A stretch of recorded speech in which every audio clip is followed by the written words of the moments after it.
Greetings! So you want to learn how to play Magic the Gathering. Magic the Gathering is a game of speed. It's a game of time. It's a game of aggression. And it's a game of deception. There's a lot you need to know before you start playing Magic the Gathering. And this video is guided to teach you everything you need to know to get started. But the first thing that you need to know is that the second you start to play Magic the Gathering, you become a Planeswalker.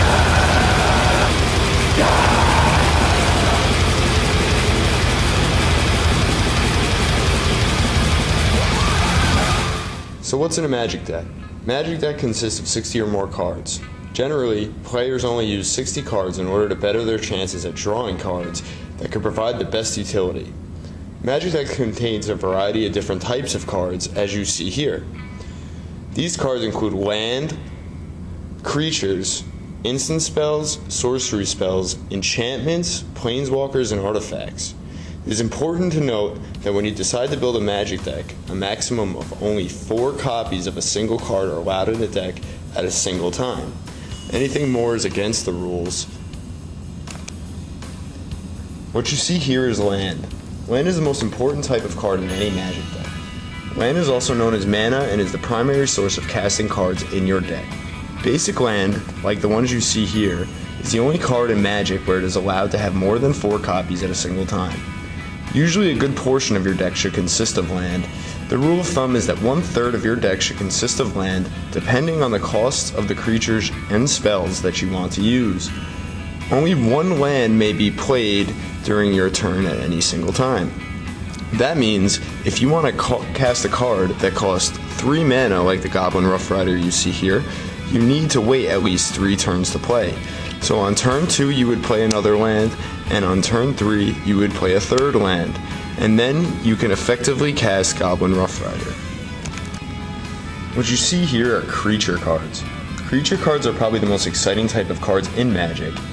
Creatures allow you to attack your opponent, defend yourself, and activate some pretty cool abilities. All creature cards have a summoning cost at the top right corner of every creature card. The cost usually consists of a symbol, a number, or a combination of the two. Fugitive Wizard has a blue symbol at the top right hand corner of the card. That means in order to summon Fugitive Wizard, you would need 1 island in order to pay for it.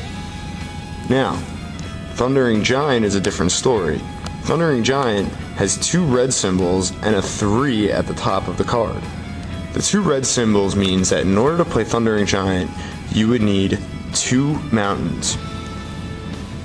In order to pay the 3 cost, you can use any color mana to pay for that cost. Meaning, if you had a swamp, a forest, and a plains, also, you can use the 2 mana to pay for the 2 red, and you can use these 3 to pay for the number at the top of the card. Now let's say that I want to summon a creature. In order to summon a creature, you must know what tapping means. I have a Fugitive Wizard in my hand, and I also have a Thundering Giant in my hand. In order for me to effectively play Fugitive Wizard, I would need to tap my mana, which is the simple action of turning it to the side, and then I can put it into play in the battlefield. When a creature attacks, you also tap the creature. This shows your opponent that you not only have used the mana, but you're also attacking with Fugitive Wizard. It is important to note that when a creature is summoned into play, it may not attack right away. Creatures suffer from something called summoning sickness. All this means is that you may not attack the same turn you summon your creature. In order to effectively attack with Fugitive Wizard, I would have to let my turn end, let my opponent's turn go, and then when it comes back to me, I may play Fugitive Wizard. There's only one exception to this rule of summoning sickness, and that is what Thundering Giant has. As you can see, he has haste, and in order for me to summon Thundering Giant, just like Fugitive Wizard, I would need to pay 2 red mana and 3 colorless mana, which I could pay for with any color. In this case, I decided to use a swamp, a forest, and a plains. Now I can bring Thundering Giant into play. Unlike Fugitive Wizard, my Thundering Giant can attack, in which case I will by simply tapping. Once my turn ends and my opponent goes, there is something called the untap phase. The untap phase means everything that was tapped from my previous turn gets untapped, which means it all gets turned straight forward and back to the way it is. So when you use a land, don't be afraid to, because no matter what happens, you're going to have it once your turn comes back around.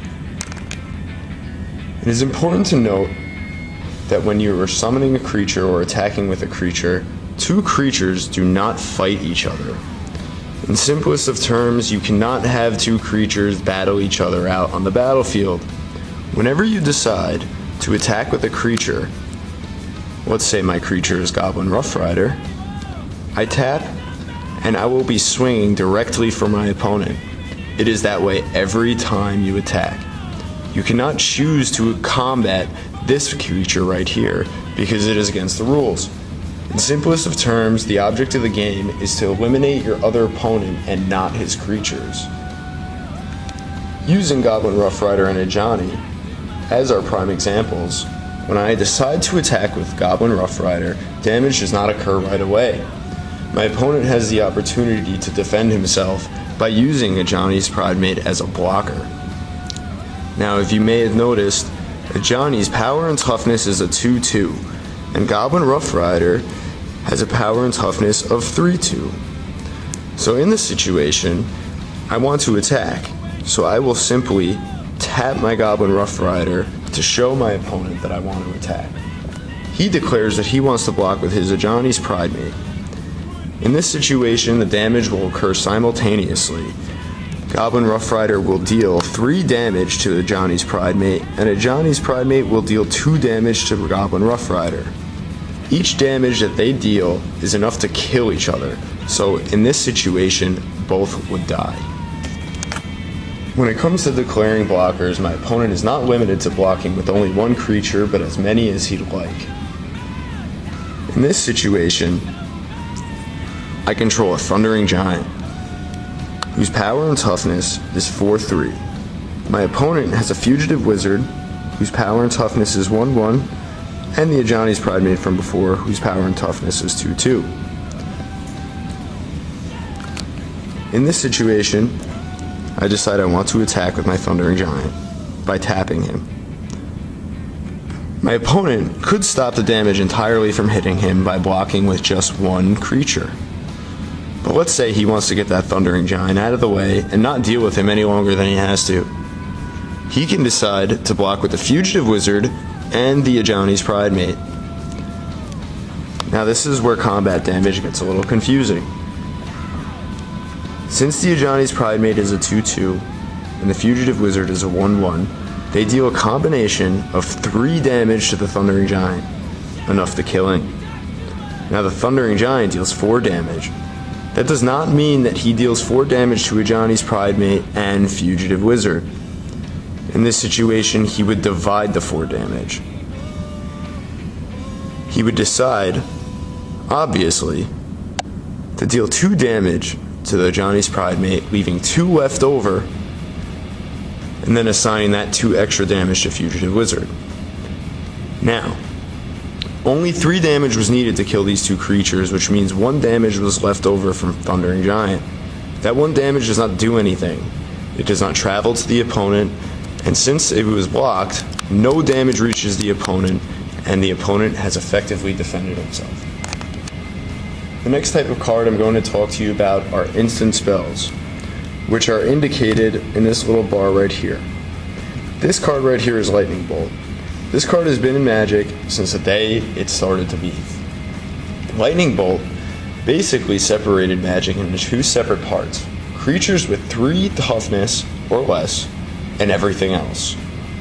For 1 cheap mana, Lightning Bolt deals 3 damage to target creature or player. That means it's your decision on whether or not you want to deal it to the player or a creature. The great thing about instants is it's one of the only cards that you can play not on your turn. Meaning, every other card that you want to play, like creatures, sorceries, enchantments, and everything else, you can only play during your turn, but instant cards you can play during your opponent's turn. This can make the game very interesting, very difficult, and easier on you. The next type of card I'm going to talk about are sorceries, which are indicated in the same place that instants were. This card you see here is Prey Upon. Cards like this are the only situation where it is okay to fight another creature. Target creature you control fights target creature you don't control. This means that if I wanted to cast this, sorceries can only be cast on my turn. So during my turn, I will cast this card, choose one of my creatures to fight one of my opponent's creatures, and the damage will be assigned the same way as if regular combat was taking place. This is one of the only ways that you can fight another creature without it being in a blocker or an attacker. There's also cards like Into the Void. Into the Void is another sorcery, which means it can only be cast on your turn.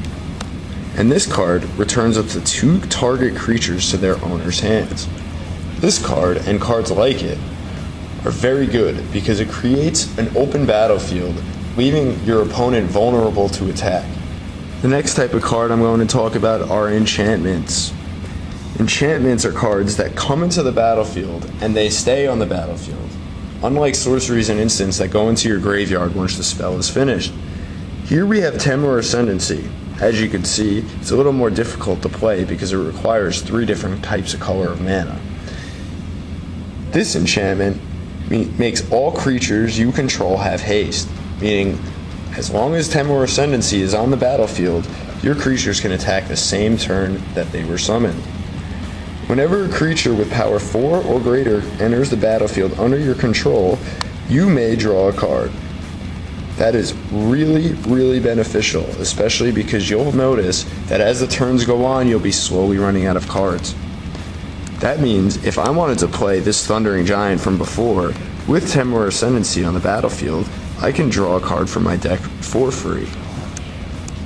The next type of card I'm going to tell you about is artifacts. Artifacts are similar to enchantments. Usually players play them in order to help increase their chances of doing something or to give their creatures a little more power, like Sacred Armory here. As you can see, there is no colors at the top of this card, and like most artifacts, they are colorless, and artifacts can be spent with any color of mana. I can't think of a situation where I've seen an artifact cost a color. This artifact, you would pay 2, put it on the battlefield, similar to the enchantment. The activated effect of this artifact is for 2 mana, a target creature you control gets +1 attack until the end of turn. This 2 mana can be spent multiple different times on multiple different targets of creatures or the same creature, meaning if you had 6 mana to spend, you could spend it all and give your creature +3 instead of just +1. Artifacts also are creatures. This can make things a little confusing, but also, just like regular artifacts, the mana spent is colorless. For example, we have Pilgrim of Fires. His cost is only 7, and just like regular creatures, he has power and toughness like everything else. They also suffer from summoning sickness, and they also attack and defend just like any other creature. Now that you've learned how to play Magic the Gathering, there's a lot of things you should know. 1, you don't have to dress up like this. 2, Magic the Gathering has been around for almost 3 decades, so there's a lot of things to learn. You should also know that I am thankful that we spent this time together, and I hope that I have taught you everything that you need to know to begin your journey as a Planeswalker.